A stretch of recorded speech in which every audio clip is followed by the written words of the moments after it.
Hi, this is Junaid, back with Acute Ischemic Stroke 2019 Guideline Review. In the last few lectures, we discussed about TPA, its indications, contraindications, and the level of evidence in cases where you have to have a moderate or a weaker recommendations.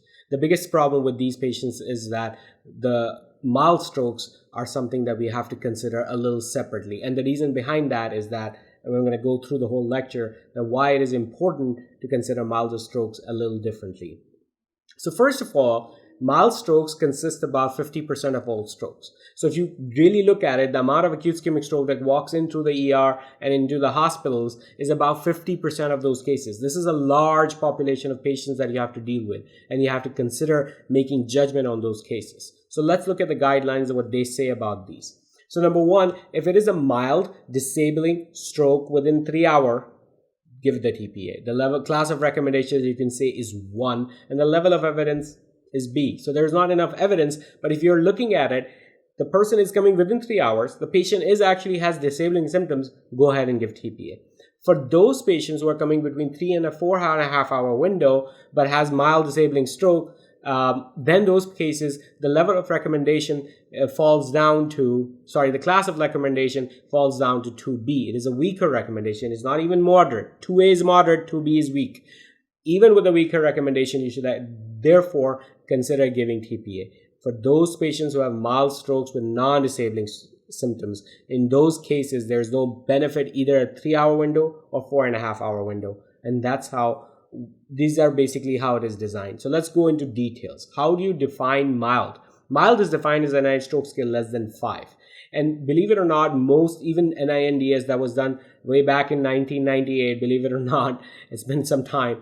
And those patients some of these patients with disabling symptoms were enrolled, and we saw that they actually improved. The question really here is that the mild strokes by definition are NIH stroke scale less than 5.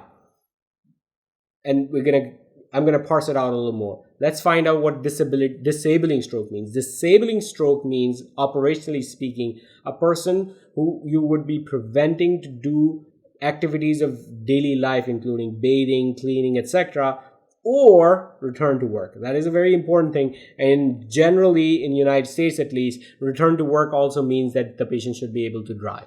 And those are the things that we have to consider when making those decisions as far as considering to give TPA. Now, this is actually a meta-analysis that was done. And then in this meta-analysis, they looked at all the papers that was published and clinical studies particularly done for acute ischemic strokes in milder patients. And if you look at the conclusion of this paper, I'm going to read it verbatim. Although thrombolysis increases the risk of intracerebral hemorrhage, patients with acute minor ischemic strokes could still benefit from thrombolysis at 3 months from onset. So clearly their conclusion is that patients do benefit, but it does increase the risk of bleeding. Okay, so let's go ahead and look at the actual data. If you look at it, this is the whole data that was done. The one study that was actually beautifully done was PRISM study by Pooja Khatri. The issue over here is, of course, that even that study was stopped early because the enrollment was low.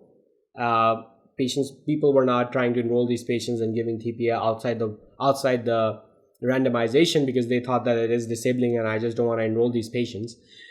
Which is a big hindrance in these kind of trials when enrollment is low. And then given the enrollment was low and the sponsor of the study actually stopped the study within its tracks. But this was actually one of those studies that was conducted in a truly randomized fashion.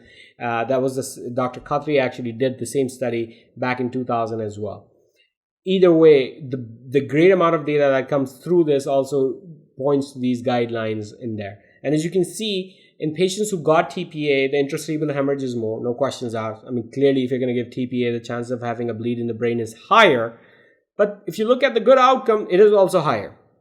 So when you have that situation, how do you parse it out? You parse it out very simply, as they have done, the guidelines have done. It is mild stroke, but if the mild stroke is disabling, then that means that the reason to take the risk of bleeding in the brain is okay. But if the stroke is non-disabling, then there's no point in giving the patient the additional risk of bleeding in the brain.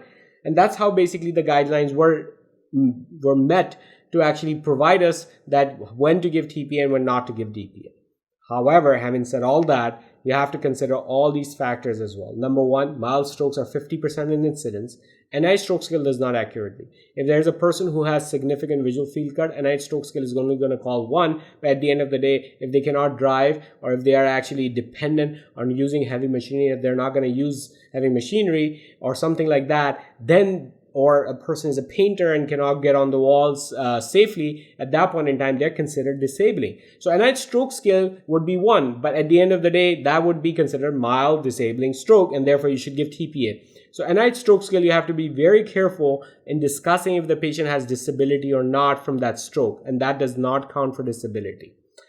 Other thing you have to consider is early neurological deterioration, and those are very important, especially in crescendo, decrescendo TIAs, in patients who have actually initial worsening, then improvement, and then worsening again. In those kind of patients, you are thinking about a significant portion would have early neurological deterioration. At that point in time, they're out of the window and you won't be able to give TPA.